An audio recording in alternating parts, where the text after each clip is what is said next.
tantangan aku untuk berkarir di usia muda itu sebenarnya lebih ke bagaimana adjusting sama teman-teman aku yang sebelumnya mungkin ya I'm just a normal student seperti mereka di sekolah, dan sekarang aku udah bekerja, udah punya profesi lain, berbeda sama mereka. Ada beberapa orang yang nggak terlalu baik responnya gitu, tapi ya nggak apa-apa, terima aja. Yang penting teman-teman dekat masih sama.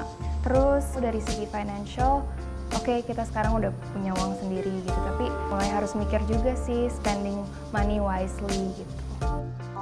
Dari penghasilan aku sekarang sih, aku punya cita-cita itu pengen banget beli properti gitu, karena menurut aku that's one of the best investments.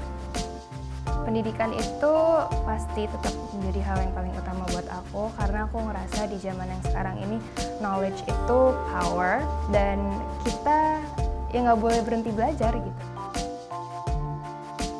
Berkarir di usia muda itu kan pasti banyak pressure dan juga banyak godaan-godaan gitu ya, yang kita sebagai anak muda mungkin belum bisa handle atau belum tahu gimana cara handle-nya, dan itu menjadi salah satu tantangan juga buat kita.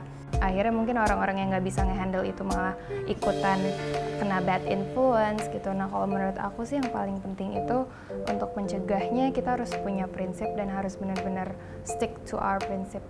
I'm a strong believer in living a healthy life gitu, nggak cuman dari secara fisik aja tapi mental juga, kita harus healthy inside dan outside gitu.